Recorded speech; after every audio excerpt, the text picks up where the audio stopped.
Όπως σας υποσχέθηκα, έχω πάλι μαζί μου τον Dr. Jerry Marzinsky. Έχω τη χαρά να τον φιλοξενώ ξανά. Ελπίζω να απολαύσετε και αυτή την εκπομπή μας. Hello, Jerry. Welcome to my channel once again. The Greeks were really impatient and really looking forward to hearing from you again. Yeah, that blows me away. The Greeks appeared in larger numbers quicker than any other video I've seen. I mean, they were just bam, there they are, and I'm like, whoa, look at that. Look at these guys. Apparently you've got something that really attracted them, because they kept on asking me about you and asking me to make another show with you. Of course I was going to do that anyway, but it was nice to see that all of them, with no exception, were taken so much with you, and they were grateful for the info you gave out. Well, their being out there is no accident. You know, they're here because they sense something that, you know, they need to have. They have the light to see, and a sense of responsibility to wake others up. You've got that more than enough for many people around you, and most of my audience, the huge majority in my audience, are people quite awakened and quite aware. So they got your messages loud and clear. Well, it's a pleasure to speak with them, even though I don't know anything about speaking Greek, but oh, you'll learn. And you'll be surprised how many Greek words you've got in your vocabulary already. You speak Greek and you just don't even know it yet. Like I said, I've always been fascinated with the battle of what I have a hard time pronouncing it. Thermopyles. Thermopyles. Ever since I heard about it, it was like I was mesmerized by that particular battle. The only other one that had such an impact on me was the Gettysburg. Gettysburg, right. At the Little Round Top, where the defense of the Little Round Top, where everything could have just turned opposite the other way right there. Exactly. Well, Thermopylae was like something like David against Goliath. It was. Yeah. David won. Yep. For what, 3 days? They held off like, 10, 15, no, it was 100,000, wasn't it? In the minds of people globally, they won. Definitely. So, what's happening in your end? Well, a couple of things that have been very interesting is, like you, I had letters coming in, and one of those letters was something I ran into, and it didn't. I had to go look this up. What had happened earlier this year was Professor Irmak of Turkey wrote an article basically saying, hey, you know, let's take a look at you know, the symptoms of schizophrenia and what historically has been said about demons match up pretty close. So what he did is, and Professor Irmak, he's in Turkey, and he's a hardcore academic, and he's published a whole bunch of papers. And is he Turkish? He's Turkish. Yeah. And so he comes up and he writes this article in the Journal of Religion and Health that says schizophrenia or possession, and basically says, you know, there exists a similarity between the clinical symptoms of schizophrenia and demonic possession.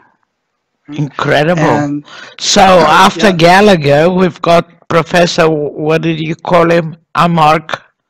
Yeah, Irmak. Okay. Okay, and you know, he kind of summarizes some of the things like they put thoughts in my head that are not mine, and he published this in the Journal of Religion and Health. What was the reaction? The reaction was the academics and the medical mafia went nuts. They went absolutely insane. You know, they said basically, here's some of their wording. They said, since it's difficult to make sense of these hallucinations, Ermark invites us to consider the possibility of a demonic world. Yeah, and he does. You know, and here comes it says Ermark concludes. This is a conclusion of his article in the Journal of what is it, Religion and Health. He says he concludes with, it's time for the medical profession to consider the possibility of demonic possession in the etiology of schizophrenia. And that would be useful for medical professionals to work together with faith healers to define better treatment pathways for schizophrenia. Now, he writes this because in Turkey, he watched a shaman cure schizophrenics a number of times. And he didn't know how they did it, but he saw that they did it. You know, well, apparently that guy drove the entities away. Well, he apparently did. So when he published his article, this is one of the rabid academics who responded. Now get this. This is from a professor who, when you look at her academic, what do you call it? You know, tags. I mean, all the junk that she professes to have done, and it goes for like a half mile. I mean, oh boy, you know. And I'm looking at that and I'm going, are you talking about a female? Because I'm talking about a female. Yeah, initially I thought it was a man. Oh no, this is a female. Now get this. This is a professor of philosophy and theology who's never met a schizophrenic. She's never spoke to one. You know, she's never lived with one. She, you know, I'll read you the part of her letter there. This is what she says. She said, "This is a dumbfounding argument, and it's shocking to find it published in a post-medieval peer-reviewed journal." So she's going, "Oh, this wasn't this was a peer-reviewed journal." I mean, so it's like they have their own incestuous relationship. They have to prove each other's writing, and anything that comes from outside of that is like foreign. It's like, oh no, it's not peer-reviewed.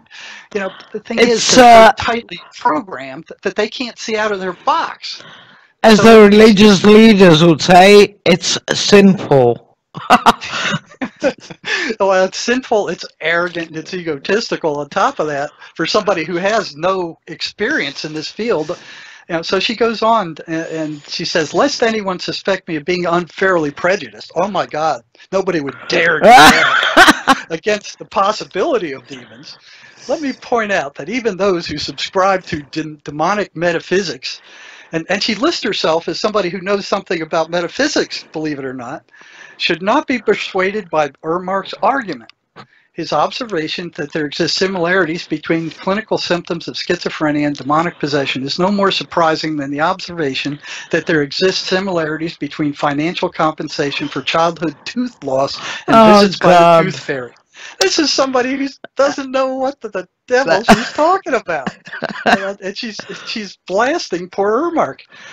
So she goes on to say, in the later hypothesis, motivated by a desire to explain the former, if the uncanny similarity between schizophrenia and demonic possession is evidence that demonic possession is real, then the uncanny similarity between financial compensation for childhood loss and visits by the tooth fairy is presumably evidence that the tooth fairy is real. Oh, God. Listen to this. From somebody who has never spoken to a schizophrenic, asked them anything about their voices, knows virtually nothing about schizophrenia and the medications used to treat it. You know, admittedly, there's an important, I don't even know what that word, disanalogy between the two cases. Science knows how and why children get compensated for their tooth loss, but not exactly Oh my how God. why schizophrenics experience auditory hallucinations. So at least she admits that. You know, It's she her, doesn't know what she's talking about, and she admits it. the But idea even that so, I have to translate all that crap is killing me already. but you don't have to translate it all. Okay, so she goes on to blast, to blast Ermark, and No, I basically wrote her back and blasted no, her. You've that's never. what I want to hear. Okay, this is exactly what I wrote back to her. My name is Jerry Marzinsky. I've spent over 35 years in the front lines of mental health, intensely studying and working with schizophrenics. 7 years working in the largest psychiatric hospital on the planet, 16 in the psychology department of a large state prison with schizophrenic inmates. A little slower, please, because I want the people to be able to read my subtitles. Okay.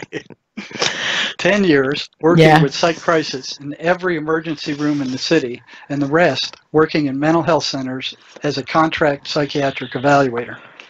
I just put down your critique of Dr. Ermark's article published in the Journal of Religion and Health on schizophrenia or possession. I had not finished the first page before I was certain that you hadn't spent much time around schizophrenics. I'd be willing to bet you've never worked with any. You've never lived with one. You've never had a conversation with one. You absolutely have no idea what the voices say to these patients, nor have you, nor your closed-minded ivory tower colleagues ever asked. You know nothing of the fixed, predictable patterns run by these voices. You know nothing of the effect these voices have on patients. You never worked in a psychiatric hospital or mental health center. You know nothing of the consistent energy drain these patients experience after these attacks. You know nothing of the nature of the conversation these patients have with their voices. You know nothing of why psychiatrists are attacked by patients at 10 times the rate of any other doctor. You've never had any conversation with these patients, and you have no idea where they come from or how they operate. In fact, I'd venture to say you've never held any kind of conversation with any of them. I could go on and on and on. Good for you.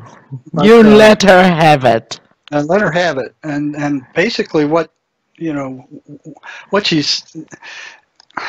Don't tell me she responded. No, I'm waiting for her to. I'll get her again. I don't think she's going to.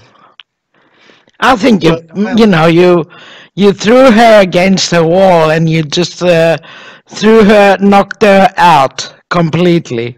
Well, I don't think so. I think she's cowering. That's what I think, because she doesn't really have a ground to stand on other than her verbal diarrhea. I'm kind of thinking maybe I ought to read the rest of this. Yeah, do. Please do.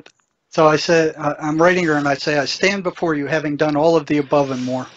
I'm currently a licensed psychotherapist and want to make it perfectly clear that you appear to be more a prisoner of your own mind than any psychotic prisoner I've worked with.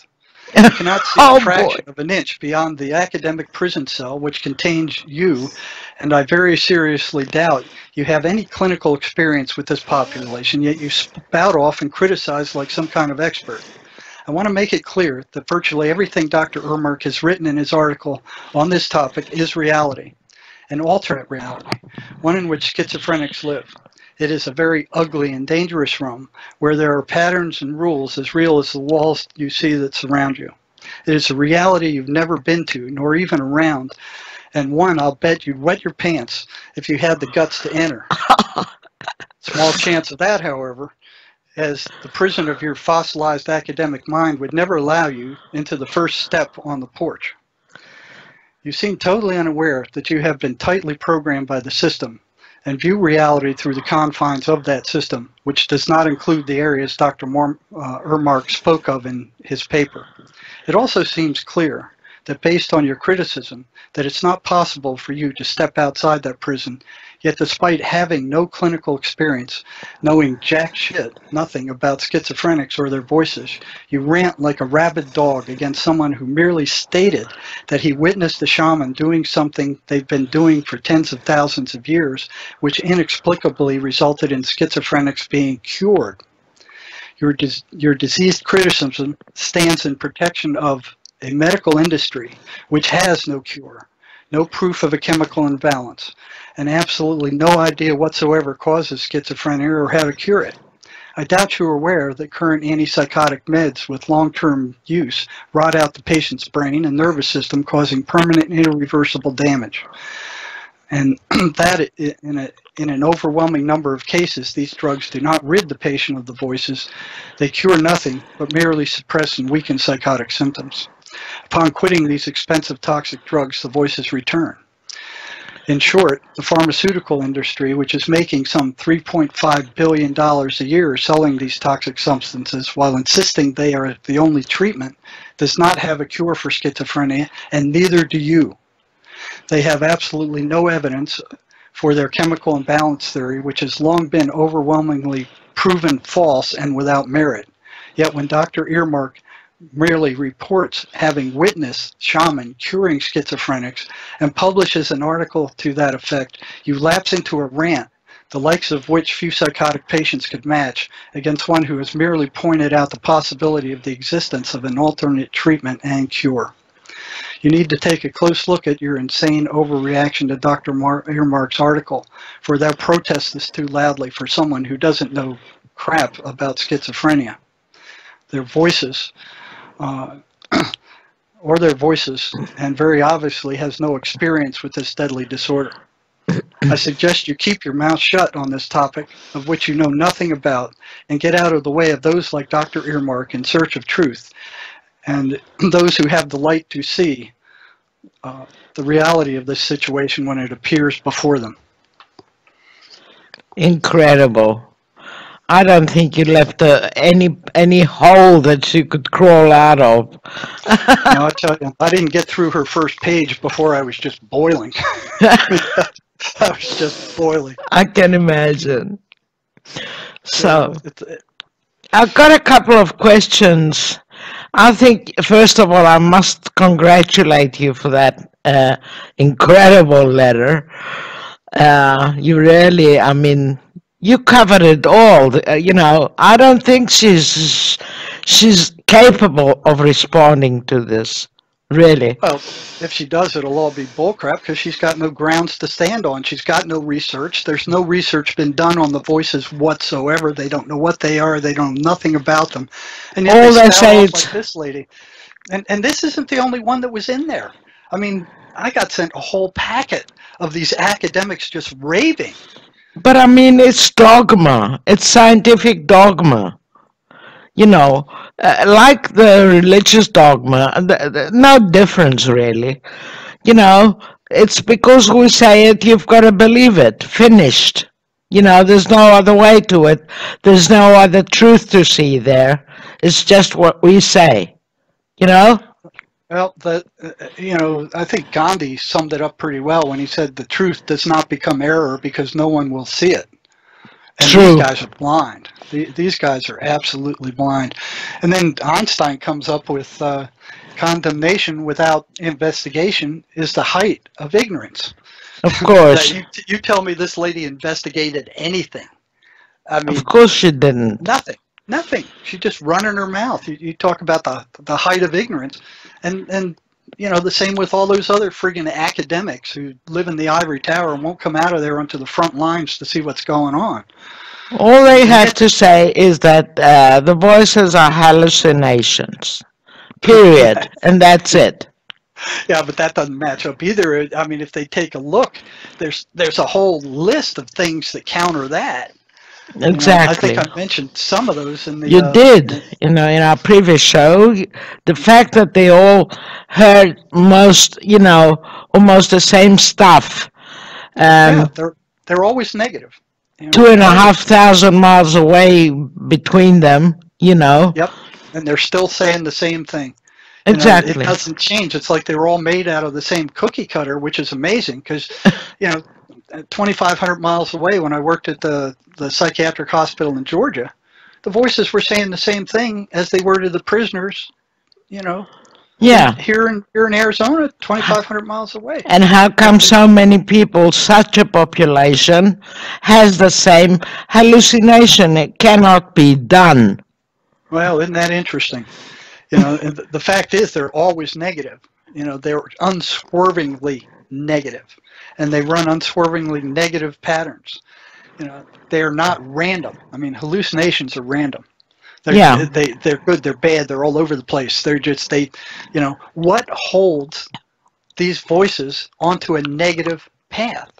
There is some force that does that, otherwise they'd be random like all other hallucinations. They don't ask that question. They don't even know that the overwhelming number of these things are telling the patient negative. Now, one thing that's very interesting I saw, and I've seen this over and over again, is if a patient tells a psychiatrist that, hey, the voices are telling me to kill myself, and they're depressed, which they usually are, the psychiatrist acts like, you know, he's got a friggin' hot metal rod stuck in his butt. You know, he just jumps and locks that person up and drugs them down, and puts them on suicide watch, and you know, keeps them on suicide watch until they say, I'm not suicidal anymore. Yeah. You know, so, and it's amazing how these entities are trying to make you commit suicide. It's like something like a trophy to them, or what? Well, you know, that one I've pondered. You know, because they'll stop feeding from the specific person. Well, yeah. Now, what I've seen, and I've always wondered about that. Okay, so here's some of the examples that, I mean, these are actual clinical cases that came back or feedback from patients. There was one patient who did attempt suicide because the voices told them to, and they failed, and the voices were telling them, well, we didn't think you'd really do it. You know, so it actually surprised the voices. There was one case where a patient told me the voices actually stopped them at the last minute. Because then they wouldn't be feeding off them anymore. Well, that's what I thought. But schizophrenics have one of the highest suicide rates of any psychiatric population. They kill themselves at 10 times higher than any other type of patient. For some reason, they want them to kill themselves. Well, then that brings up the question: is what do they feed on? They'll find another host. They'll find another host. Well, that's the only thing I can think of. Now, another thing that was interesting is there was one person that came on over. I saw him on the internet, and they said they were hearing voices, and I think this was the operators. It's a clinical case of a woman who wrote what it was like.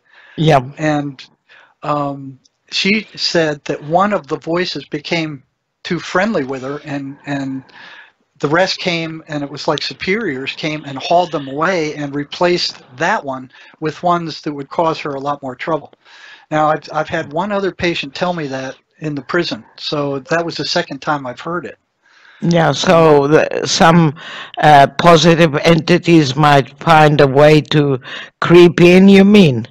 No, it sounded like the one that they took away. Now, there's that too. Yeah. The one they took away was one who had started and was supposed to be destroying her, but wasn't doing such good a job because they got to like her for some reason. Yeah. And they came and hauled that one away. Now, I've been getting a lot of accounts on the internet, and a number of patients are saying, yeah, they do hear positive voices sometimes warning them.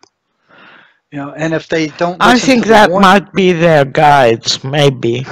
Well, I think so too, because I don't think the negative ones would warn them. Exactly.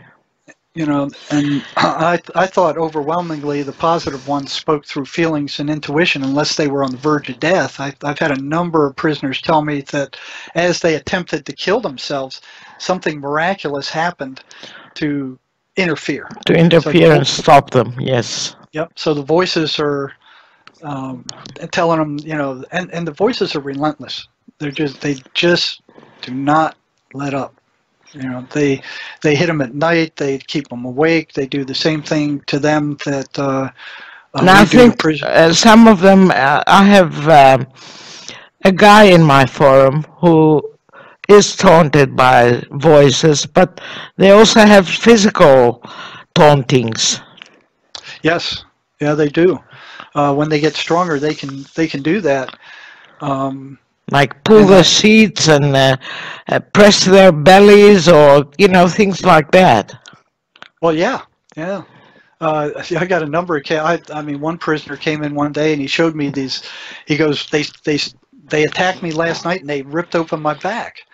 And I'm like, they what? And he goes, yeah, look. And he lifts up his shirt and here's like 4 finger marks evenly spaced all the way across his back, like somebody had just ripped his back with their fingers. Wow, what are you talking about? Oh my God. And I was thinking,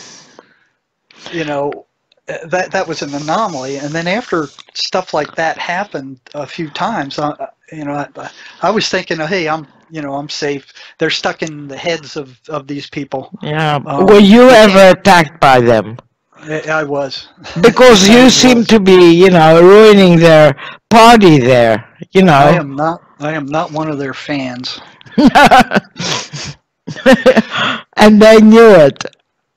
Well, yeah, I didn't want to believe that these things were entities for years. I mean, even when the evidence was totally overwhelming. Well, you were programmed by the system too, my dear. Well, I was. Yeah. But I wasn't programmed real tightly. I was always a rebel. No, I think you had something in you that, resisted total submission of your mind, I think you kept an autonomy with your mind. Autonomous, autonomous thinking is basic here. I did that in the PhD program, and they didn't like it. I could feel them programming me, increasing the pressure to do that. And I hated it. I absolutely hated it. The more they pressed, and the more you resisted and reacted. And I think that's a Greek trait in you, although you're not Greek. I have a feeling that's a Greek trait in you. I can't hear you. I've lost the sound. What have you done? Hold on, I'm pausing for a while. We're back. After a little glitch, you can continue, Maria. Okay, you reminded me I was talking about the PhD program. Exactly. I spent 2 years in what was supposed to be one of the best ones in the U.S., and they accept like 1 out of, I don't know, 1,000 or something like that. It was just somehow I made it in there, and what I saw just sickened me.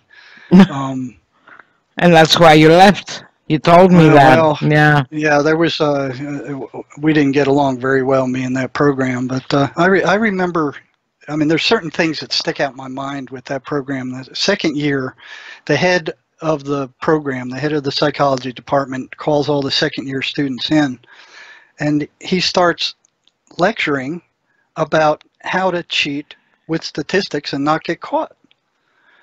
And I couldn't believe my ears. That's what they did with the temperatures between them when they wanted to convince us about global warming, remember? Oh, I remember. And because they were caught, afterwards they called it climate change. They couldn't call it global warming anymore. So it's the same crap. Well, yeah.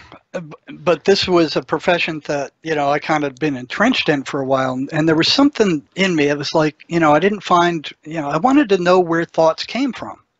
Yeah. I didn't find it in undergraduate school. I didn't find it in graduate school. So I figured, well, maybe they're holding on to that information in the PhD program. They don't give it out to lower levels or something like that.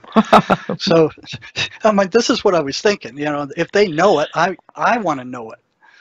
And I got up there, and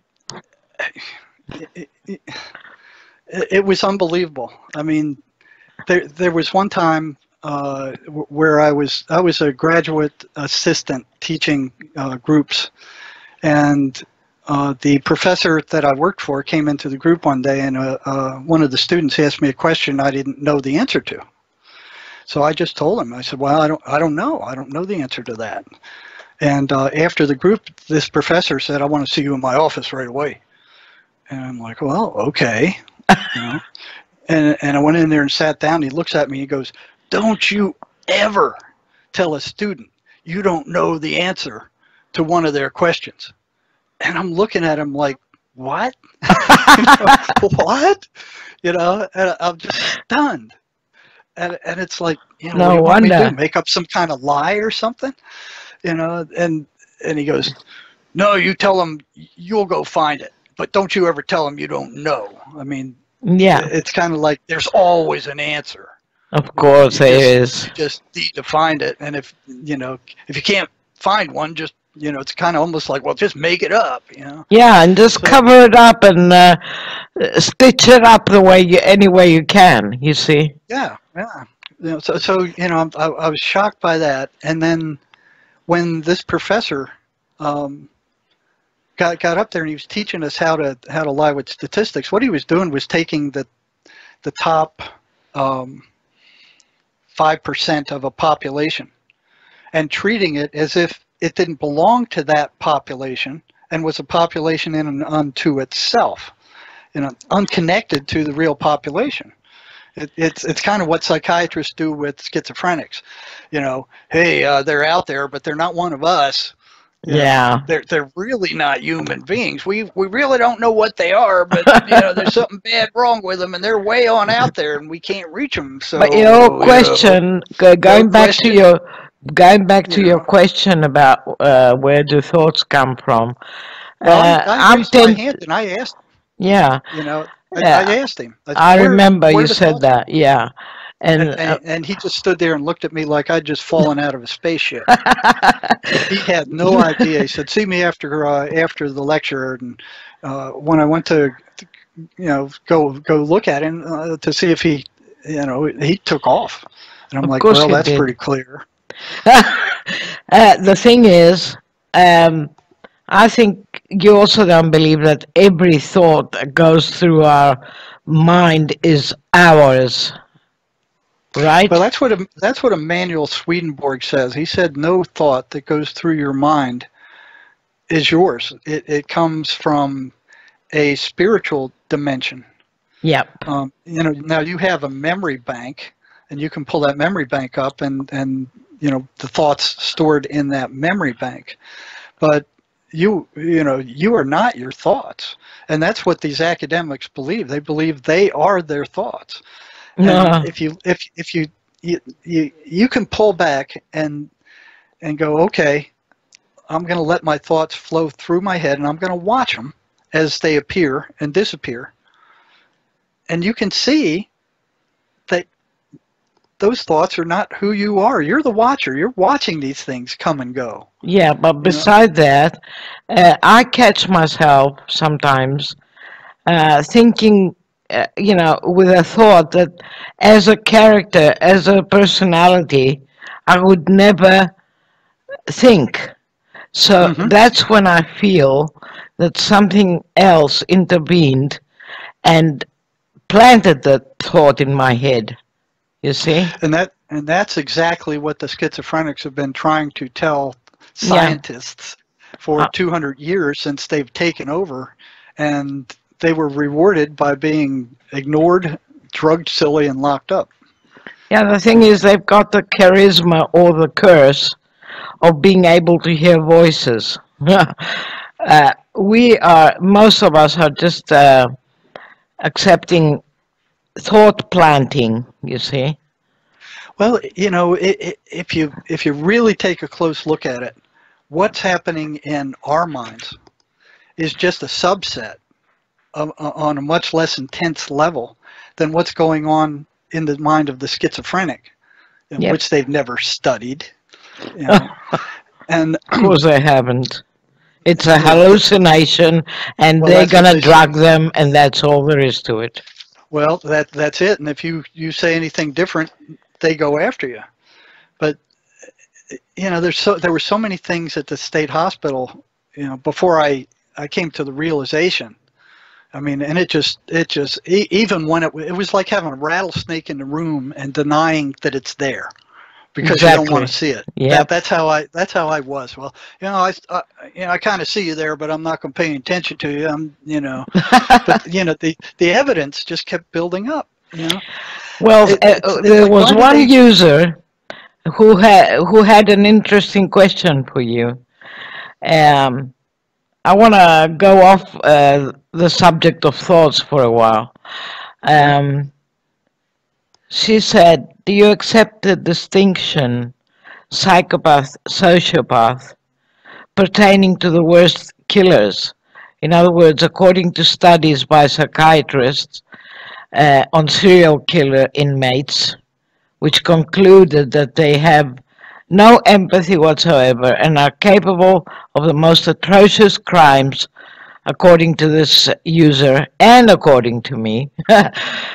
People in that category have high-level positions in politics and economy. What's your take on that?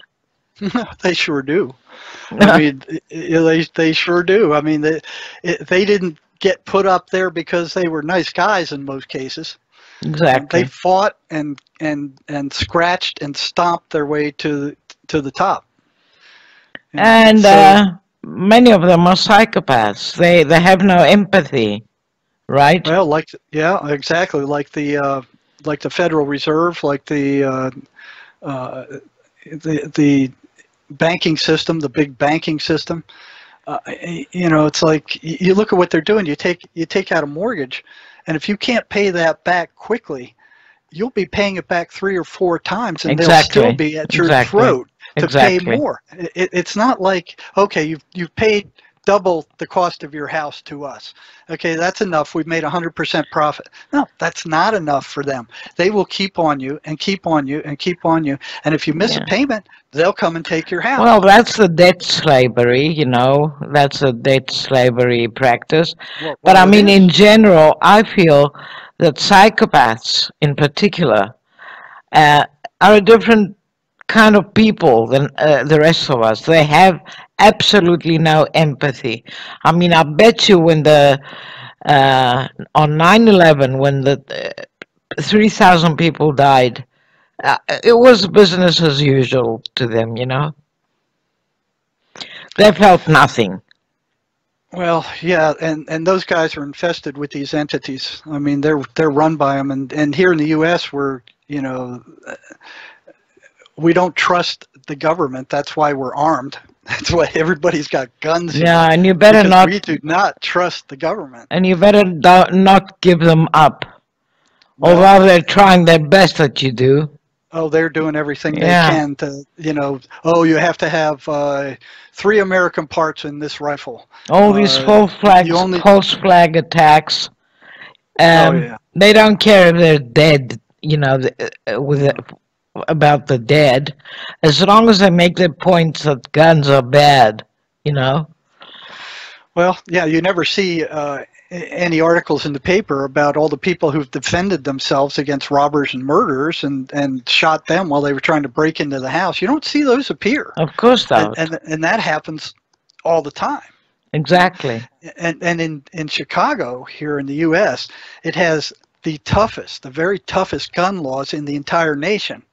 And their murder rate with firearms far exceeds any other city in the country. So laws do not work. It's like in Mexico. Once you take the guns, the only people that are going to have them are the criminals. Anyway, I've got another question from the user Fallen.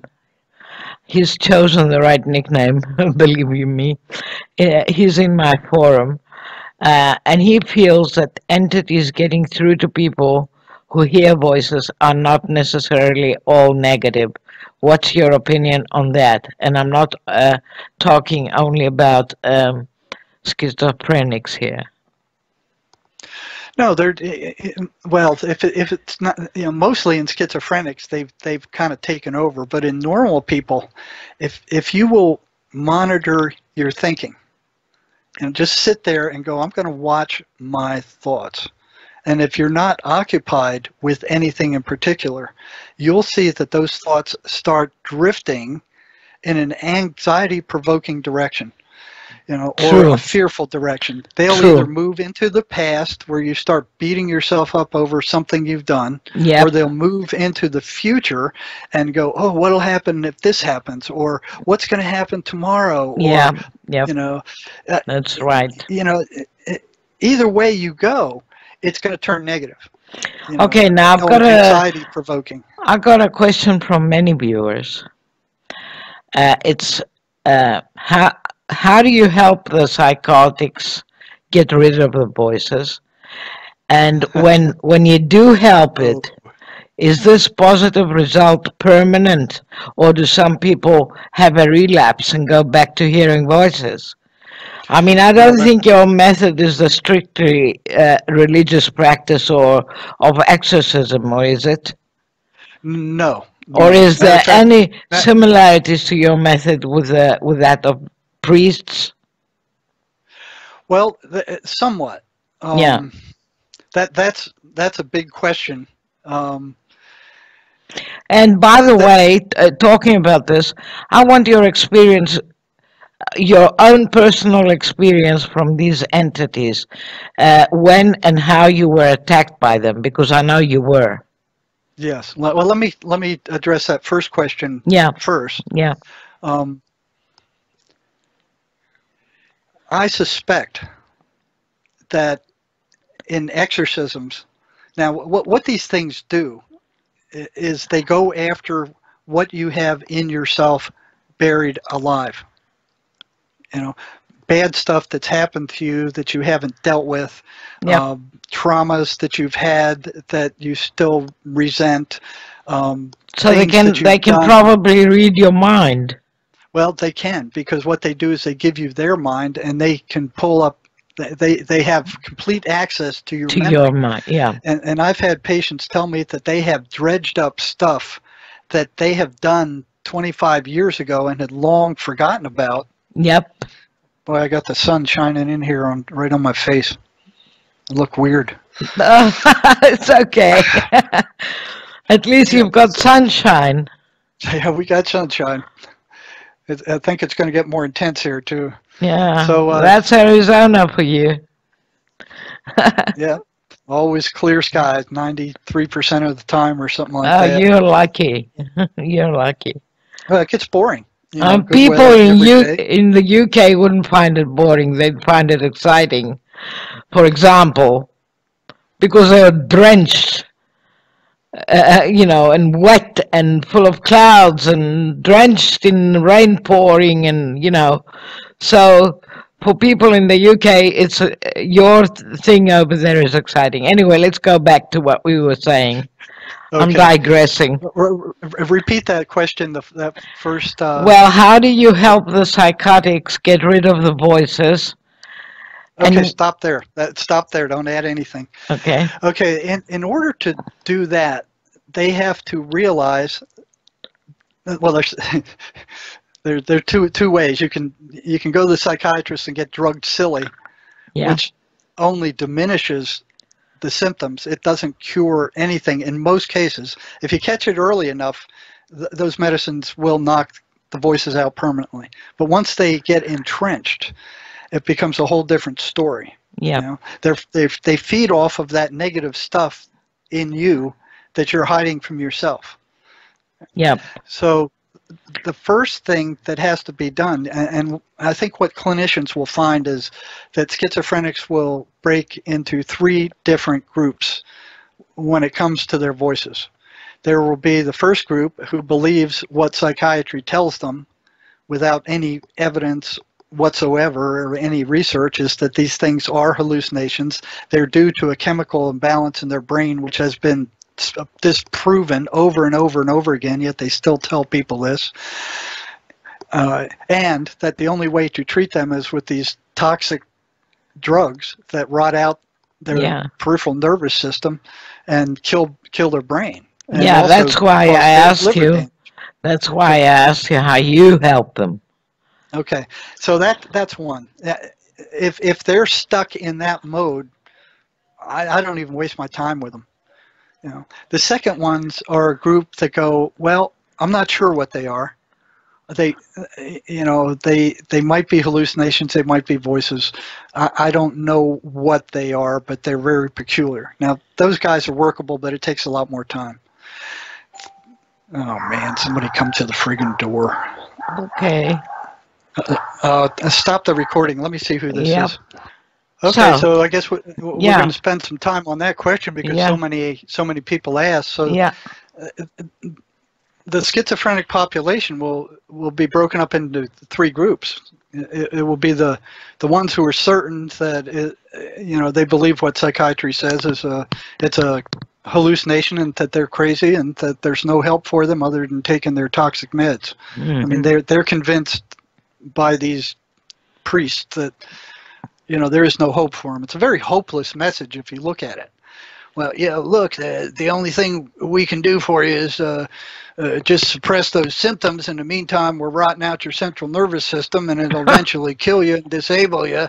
But that's the only treatment there is. While they're making $3.5 billion a year selling this crap. Yeah. Now, it's not like that stuff doesn't totally work. I mean, it works. I've seen some really nasty cases where after dose of some of these antipsychotics, they cleared right up.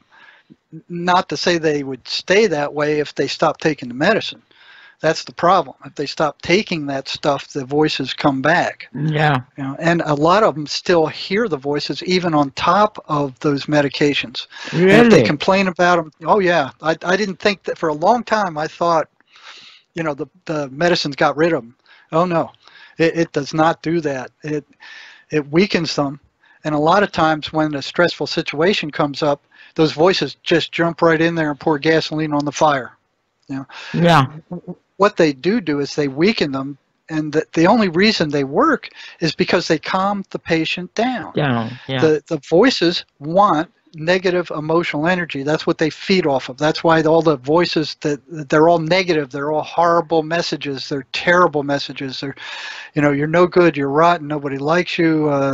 They're faking like they like you. I mean, I got pages of these things. They're, negative messages about yourself and negative message about everybody else and everything in between. Paranoid stuff. What they're trying to do is generate negative emotional energy. And then if you speak to these guys, they will tell you that after the voices attack them, that their energy's gone. They're drained.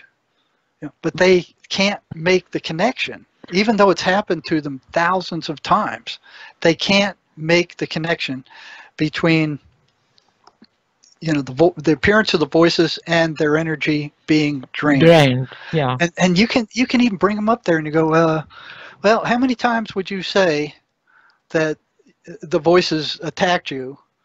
And how many times would you say afterward did you feel completely drained? Well, all the time. Yeah. Well, if you didn't use that energy, who did?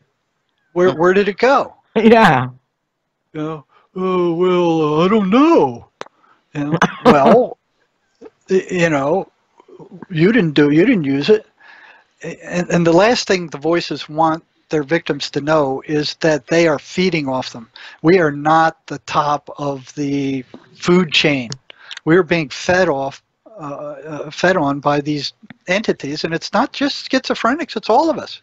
It's all of us, that's true. It's all of us. When you start thinking negative and you start generating those negative thought patterns that will run normally in all of us if it's just let loose, you'll see that your thought patterns will start turning negative.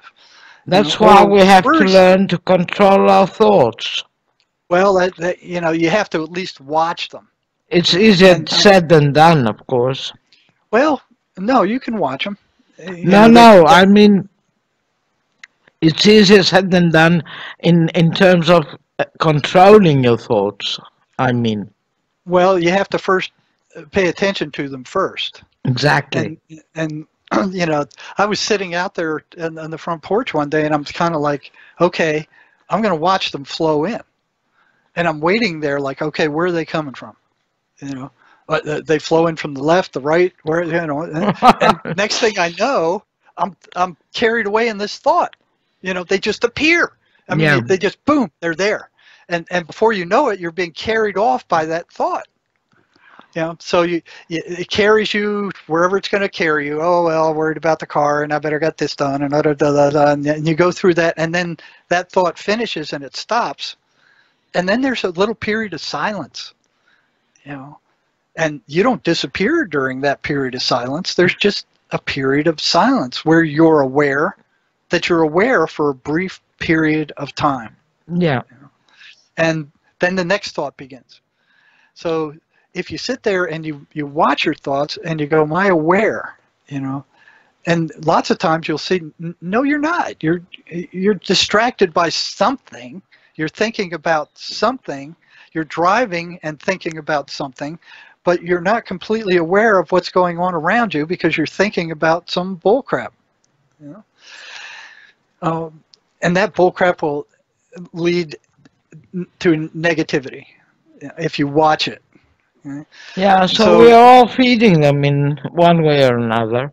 We're all feeding them in one way or another to different degrees, you know. But in schizophrenics, they've kind of taken control, you know. And they hit us, like you were saying, you know, where you were walking along and all of a sudden you had this thought that you absolutely knew didn't belong to you. Yeah. And that happens to everybody. You know, you're cruising along, and this happened to me. I think I talked with Freeman about this. Is I was out in the backyard with this same dog that just ran away, you know, and we were walking. I was cutting cactus because they were getting out of control, and the dog came by, and here's this thought. It come through my head, and it goes, you know, why don't you just chop its head off? And I'm like horrified.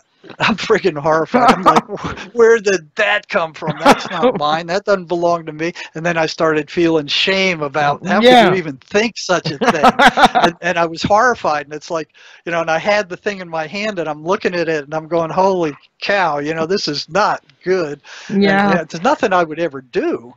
But, you know, that thought upset me for probably half an hour later. You know, and I'm like, what whatever that entity was, it pushed a button in me, and it got fed from the emotional reaction. Yeah, so of course. What I did is like, okay, trace it back. Like, okay, what is it with abuse or hurting animals in your background? Is what's there?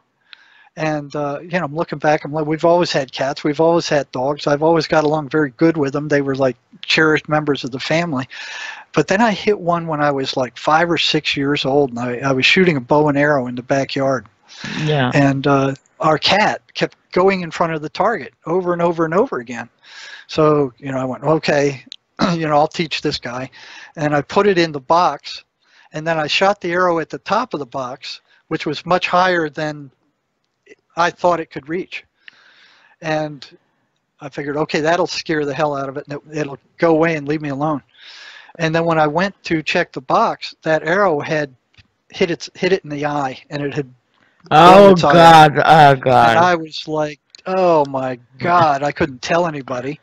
I was completely horrified and disgusted at myself, and full of guilt, you know, feelings. I felt horrible about the cat. And then I watched as the cat kind of, you know, became isolated from everything else. It left the family, and it just became feral and ran around. I'd see it from time to time with its eye poked out, and it was like an outcast. And every time I saw it, it felt awful because I know I'd done that. Yeah, and it's terrible. I had buried that, and I had never told anybody about that.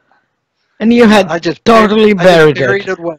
I had totally buried it. I'd forgotten about it. And here comes this entity going, hey, man, you know, I can get a reaction out of this because this guy still got that buried in there, and I'm going to push his button.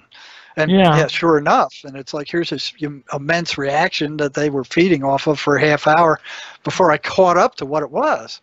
And then I had to forgive myself and you know, bless the cat. Just take it as, well, that cat was here to teach me a lesson. A lesson, yes. And leave it at that and just work through it. But if you don't work through it, they have access to your entire memory. Because what they do is they give you their mind. And they get access to yours. And they get access to yours. So the first, basically, you have to make the patient realize all that before you start treating them with your method. Well, or even before they can be, even before Sherry's method can be used, Yeah. they have to understand that these entities are not who they are. Yeah. You know, that they are consistently negative, that they are draining their energy levels, and they have to have the motivation to want to get rid of them, and there are some of them who don't. It's true, because yeah, tell me. Yeah, I had one guy I worked with at the prison for like 9 months or something, and you know, he was a Wall Street guy, and making four-figure salary, Yeah. and then he started using cocaine and other drugs, and he started hearing the voices. And he was married for something like 26 years, and his wife never knew he was hearing voices. He would go out to the garage, and they would talk to him, and they didn't like his wife. And they would tell him bad things about her, but she was the one making the money at the time. He had already been fired because he was hearing voices, and he was now dysfunctional. Yeah. But he ended up going from Wall Street to living in Central Park and eating out of garbage cans of restaurants where he knew they would throw food, and he would sleep in newspapers. And I mean, he went from a Wall Street guy to a homeless psychotic, and him and his voices liked that. He preferred that.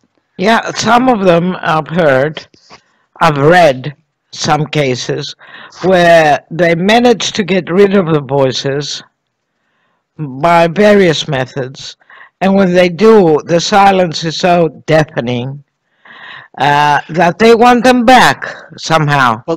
Well, that's exactly what happened to this guy.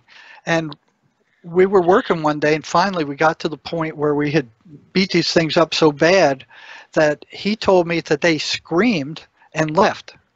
And he was totally disoriented. He almost fell out of his chair. He couldn't walk for a while. And I'm watching this and then he looks at me and he says, "The silence is deafening."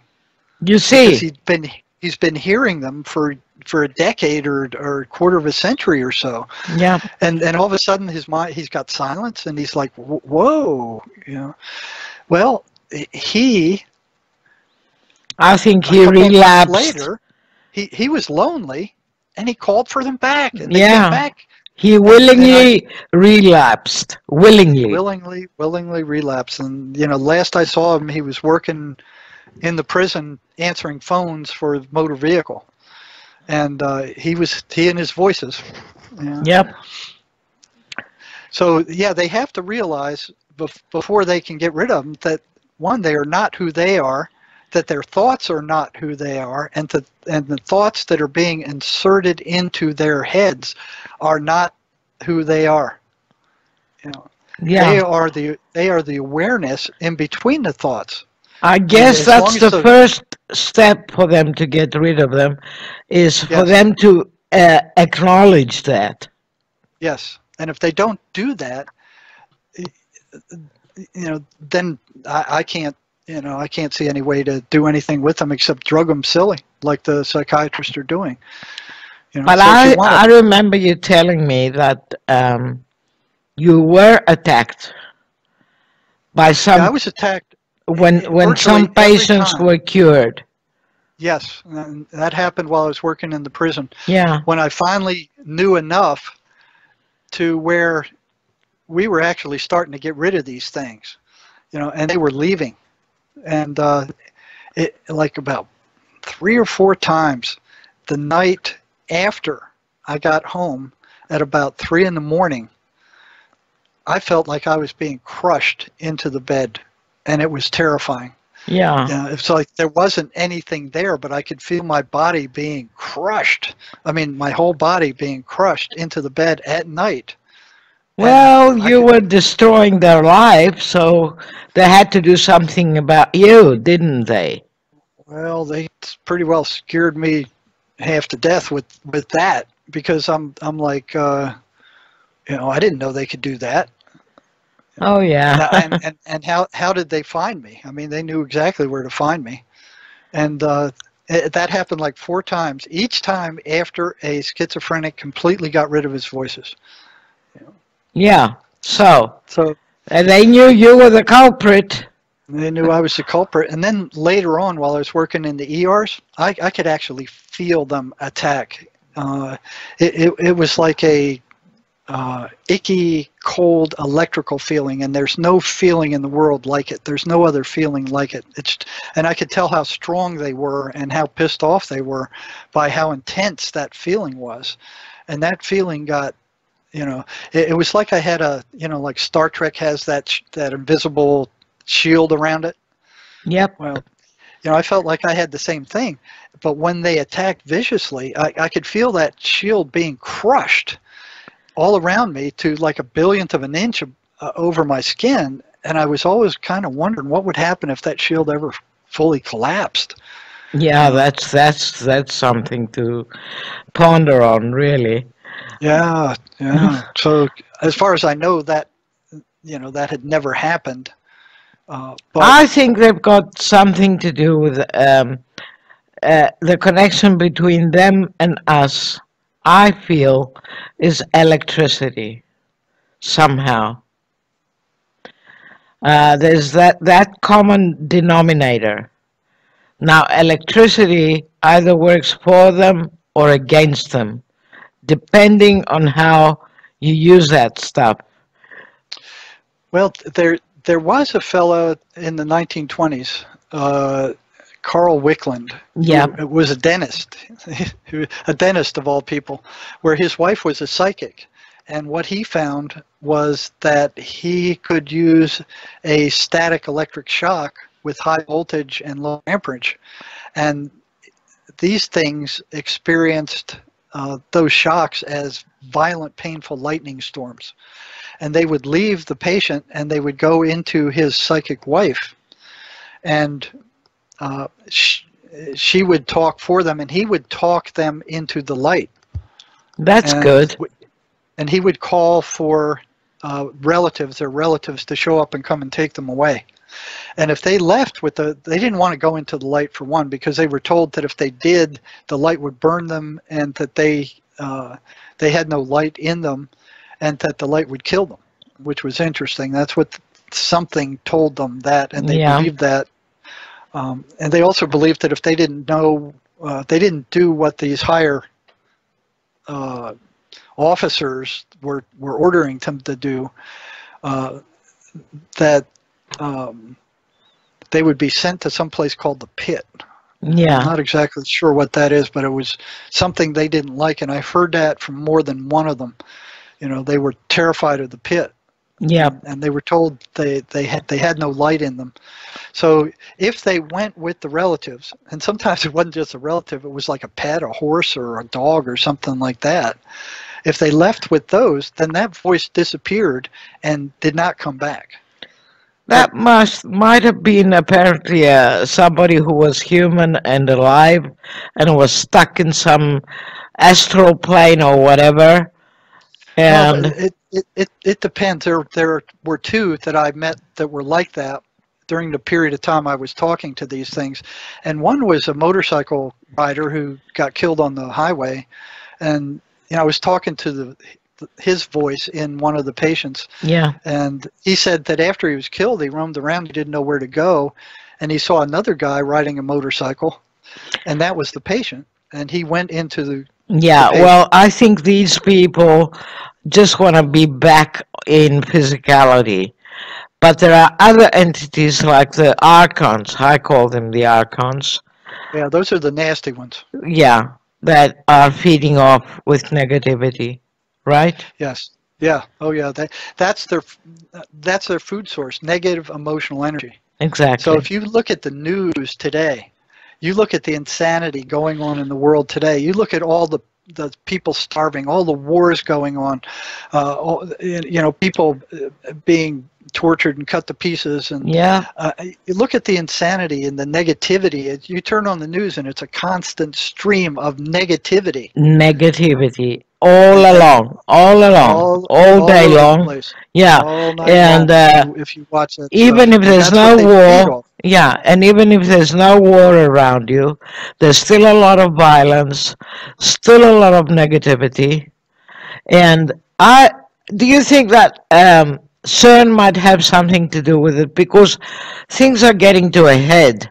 Like in 2009, Sergio Bertolucci, who's director for research and scientific computing at CERN, said that the dimensional gate, some dimensional gate, might be created at the Large Hadron Collider, and that they don't know what may come in or out of that thing. So they gave us a hint there on with that statement. You see? Yeah, that's scary. I've heard tales of some of the things that have happened around that collider, and they're pretty spooky. Yeah, and since then, it has been well documented that demonic possessions have shot through the roof. Of the staff working there? Generally speaking, around the world, I think. Yeah, I've heard that too. I've heard that too. And I feel that schizophrenia is increasing drastically. Exactly, and I feel that CERN might have something to do with that too. Well, I don't know. I think these things were around long before CERN. Oh, sure. Might be pushing it along. Sure.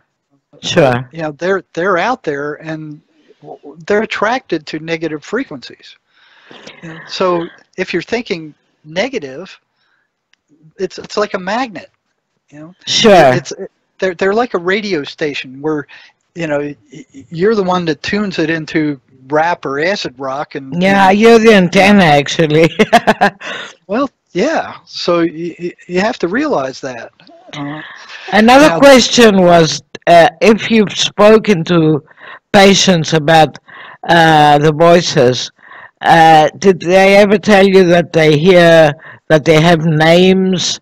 And if in your years of research you came across a patient who told you where these voices come from, what kind of entities they are, have they ever seen one? Do they only hear them, or do they see them too, or what? Well, they see them too. What do they look like? Well, you know what? There was one devil worshiper in the prison. Yeah. This guy really weirded me out. He had the affect of that Howdy Doody clown that they had, that horror movie with the puppets. Oh boy. I don't know what the name of it is, but it was a very strange affect that those puppets had, and he had that very strange affect, and I couldn't figure this guy out, because most schizophrenics didn't have any energy. They were low energy, they were depressed, they were struggling, they were having a hard time, they were drugged up, they were getting in trouble with other people, they were getting in trouble with administration. Not this guy. This guy was kind of cruising through, but he was hearing voices. Yeah. And I knew he was a devil worshiper, and I'm like, I never met a devil worshiper. Let me call him and see what it's all about. I was curious. I wasn't trying to do anything with him. I was just curious. So I just pulled him in and asked him questions. And I said, well, listen, I've worked with a lot of schizophrenics. You're hearing voices. I know that. And he affirmed that. And I said, what I can't figure out is where you get your energy, because you've got a whole lot more energy than all the rest of them. And he looks at me and he said, they give it to me. Wow. And I said, who gives it to you? And he said, the devil gives it to me. Wow. He gives you energy? He said, yeah. And I said, well, what's he give it to you for? He gives it to me to do certain tasks. Of course, I'm not sure I wanted to go there, so I kind of steered away from that. Oh my God.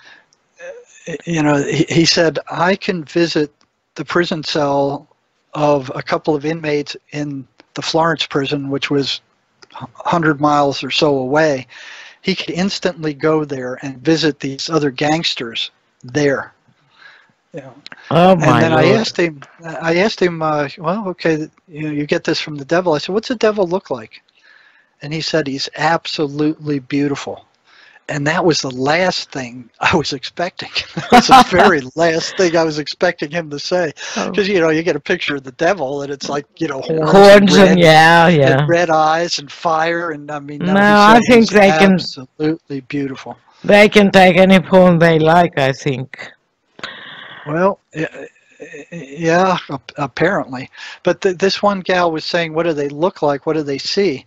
Well, what a lot of them see, and I'm not quite sure what these things are. I mean, aside from monsters under the bed and these kind of images, you know, monster type images, what seems to consistently show up are something called the shadow people. Yeah. And I'm not quite sure what they are. And I started running into them with the amphetamine addicts in the prison. So, but many people in America especially talk about seeing shadow people, not schizophrenics necessarily. Oh, no. Other people can see them too. Yeah. But schizophrenics and amphetamine addicts can see a lot of them. You know? Yeah. And I was working with, you know, one prisoner, and I didn't know what shadow people were or what they did, but apparently they walk through the walls. They just stand over the bed and they watch the person and stare at them. They you know, you turn on the light and they're gone.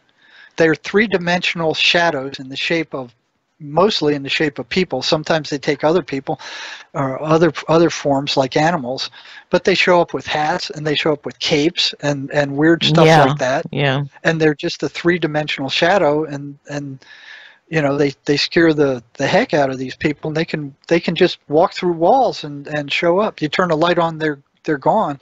And I first got to notice them with the prisoners I was working with who were using amphetamines. Yeah. Apparently, amphetamines opens the door to these negative entities, and one of the first beings that shows up are these shadow people. So I was curious about these things, and a number of them started telling me that their voices, and I'm not sure the shadow people are the same thing as the No, voices. I don't think they are. I don't think there they might are be either. thought forms though, because you know, when in the internet people talk about it and talk about it, and the more they talk about it, the more the thought form sort of materializes, I feel. You know. Well, they weren't thinking about them. I mean, they just appeared after using the amphetamine. Yeah. You know, and one of the most intriguing cases was a guy who actually ran an experiment to try to figure out whether the amphetamine was necessary to see them or not. So he and a friend, both of them amphetamine freaks, drove out to one of the Indian reservations out here at night in the middle of nowhere, and each of them had meth with them, and they wanted to see if the one who wasn't using meth could see the shadow people. So they were shooting this stuff. One guy, the first guy shot up, they had a truck, they parked it out in the middle of the desert, in the middle of nowhere. First guy shot up, and the shadow people started appearing shortly thereafter. So he would point to them and say, well, listen, there's one over there by that tree over there. Do you see him? No. Well, do you see the one over there by the rock? No. You know, so they determined that, you know, they had to have the amphetamine to see him. So the second guy shot up, and then they wanted to know if they were seeing the same ones, this fascinated me, this guy, because nobody had ever done this before. So here they are in the middle of the desert at night, and they're standing by their truck, and they're both full of amphetamine, and these shadow people start appearing all around them. And the one guy's going, well, you see the one over there by the cactus? And he goes, yeah, yeah. Well, what's he doing? Well, he's kind of walking this way. Well, yeah, he is. So, they made those comparisons. So they saw the same. They both were seeing the same thing. Okay. And let me touch another thing now, because we're slowly but surely approaching 2 hours again. Holy cow. Whether you believe it or not. Having said all the above, I think it's safe to conclude that our brain is an antenna of sorts that receives voices or just thoughts from other dimensions. And because I believe that what evil can do through laws of nature we have not tapped into yet, good can also do with the same laws of nature. So I think it's as good a time as any to focus on positive messages people are sort of downloading as thoughts, not voices. And I say downloading because I hear more and more people identifying those thoughts as not their own. I'm not going to call them channelers, because I feel that if they do receive thoughts and insights from other dimensions, those are being compromised by either their own belief system, which I believe has to be put aside when such messages are coming through, or by secret services, military or intelligence that have technology, so that the final messages communicated to this population mislead or confuse them. What do you think? I don't think that's true in all cases. It may be in a large number of them, but every once in a while, a work is channeled that, what I do is I feel these things, and I can feel the truth in them. Yeah. And if I hit one sentence that I know is false, I will disregard the entire work. Yeah. So you're basing, just like I am, things on how they resonate in you when they how they exactly resonate and how they feel how they mesh with all the other things I know. So like with schizophrenics, I never trusted the word of one of them. If one of them said, hey, well, the voices did this crazy thing, yeah, I'd remember that and then ask 10 more. It's a good thing you never trusted. Yeah, and I would get their verification first. Yeah. So there are a couple of works out there that are really astounding. One is the Course in Miracles, which was channeled work. Yeah. I don't know if you've ever heard of that. No, funnily enough. I've heard of Swedenborg, which you mentioned before, but not that. Well, Swedenborg is a Christian mystic that lived 700 years ago. Yeah, who great. Said clearly that every thought in your head does not come from you. Yeah. And let me see, what was I saying there? I'm confusing I was on you. track, on some kind of track there. Channeled material. Yeah. The second one is something called the Law of One. Now, the Course in Miracles it came out all in iambic pentameter, whatever that is. I'm not sure what that is, but the whole book was channeled in that form. And when you read it, you can see the truth in it. Yeah. Just like with Swedenborg's work. Another one that's kind of strange that also was channeled is something called the Law of One. And I've heard Wilcock talking about that. Yes. I've read that entire volume like 2 or 3 times, and it just smacks of the truth. So you have to be skeptical about those things, but I think those two are pretty solid. There's a lot of others like what is it, the Seth material that I'm kind of skeptical of. Edgar Cayce was pretty right on with his stuff. Edgar Cayce is one of my favorites. Well, you were brought up electrical stuff, and that's kind of one of the things that I think we ought to get in here. Yeah, we haven't even touched on that yet, but we will on some other show. We're going to do another show for sure. Well, real quick, this Carl Wickland would shock his patients and drive the entities out. Now, you have to have something to fill that void, and that's got to be a spiritual positive path to replace the voices with, or like the Bible said, they will come back in force, and I've seen that happen. If the patient thinks they're cured, like when they're cured when they take an aspirin or an antibiotic, they go, oh yeah, they're gone, I'm free, I'm done. No, they're not. If they don't get on a positive spiritual path and they don't stay on that path and start moving in a positive direction, yeah, they're going to come back. Yeah, and they will return with a vengeance and a fury. So it's not enough to just get rid of them. You have to replace them with something else. And there's something out there that they banned in the U.S., the Food and Drug Administration and the medical mafia and the big pharma. Something Tesla invented called the... oh, come Tesla. on. I wanted to talk about Tesla. Good. I'm glad you mentioned him. It's called the Tesla high-frequency violet ray. Yeah. Okay.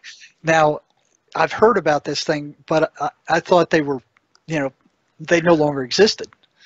And then one day I came across one for sale on the internet, and I'm like, holy cow, and I bought it right away.